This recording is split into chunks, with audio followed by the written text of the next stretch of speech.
கடலின் மேல நடந்து வருகிறது. சீடர்கள் எல்லாம் கண்ட உடனே என்ன நினைச்சாங்களாமா? ஆவேசம் என்று சொல்லி பயந்ததினால். அப்படின்னா ஒரு பிசாசு வருது, ஆனா கஷ்டமா தான் இருக்கும். நடு ராத்திரியில கடல் வந்து அப்படியே கொந்தளிச்சிட்டு இருக்குது, காத்து அடிச்சிட்டு இருக்குது, மழை வந்துட்டு இருக்குது. அந்த மலைக்கு நடுவில் ஒருத்தர் வெள்ளையும் சொல்லையுமா நல்ல தாடியை வச்சுட்டு அப்படியே நடந்து வந்தா எப்படி இருக்கும்? அப்படியே யாருக்குனாலும் என்னதான் இருக்கும்? பயமா தான் இருக்கும்.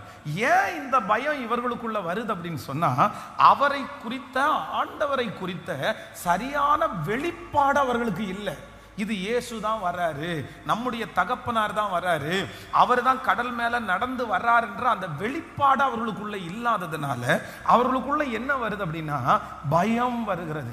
இப்போ இரண்டாவது, ஆண்டவருடைய பிள்ளைகளே, நம்ம எந்த பயத்திற்காக நம்ம ஜெபிக்கணும்னா, ஆண்டவரே எனக்கு வெளிப்பாடு இல்லாததுனாலே உண்டாகிற பயத்திற்கு ஆண்டவர் உங்களை நீங்களாக்கணும். நம்ம நிறைய விஷயங்களுக்கு பயப்படுகிறதற்கு காரணம் என்னன்னா, அதை குறித்து சரியான வெளிப்பாடு நமக்கு சொல்லுங்க, நமக்கு வெளிப்பாடு இல்லை. இப்ப பாருங்களேன், 7 மடங்கு அக்கினி சூளை ஏத்தினதுக்கு பிற்பாடும் சாத்ராக் மேஷாக் ஆபேத்நேகோ என்ன பண்ணல? ஏன் பயப்படல?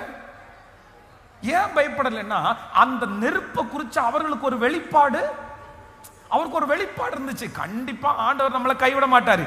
அப்படி ஒருவேளை இந்த நெருப்புல நம்மளை சுட்டரிச்சாலும் நம்ம இங்க எரிஞ்ச அடுத்த நிமிஷத்துல எங்க போயிருவோம்?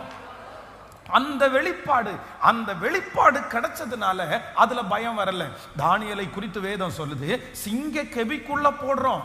அத்தனை பேருமே டெய்லி காலையில எந்திரிச்சு, என்ன நீ ரொம்ப சந்தோஷமா இருக்கிற, எத்தனை நாள் நினைக்கிற உன்னை சிங்க கெபிக்குள்ள போட போறாங்க அப்படின்னு சொல்லும் போது தாவீதுக்கு அதை குறிச்ச பயமே வரல.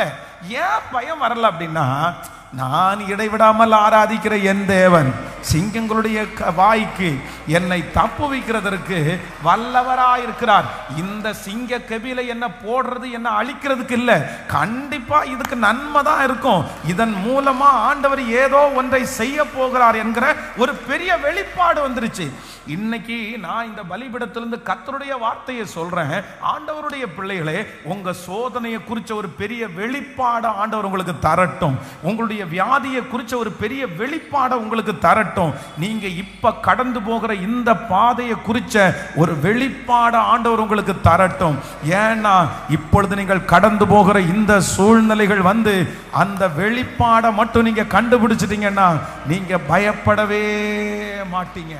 அது நிச்சயமாய் தீமைக்காக இருக்காது, நன்மைக்காகவே இருக்கும். ஹல்லேலூயா.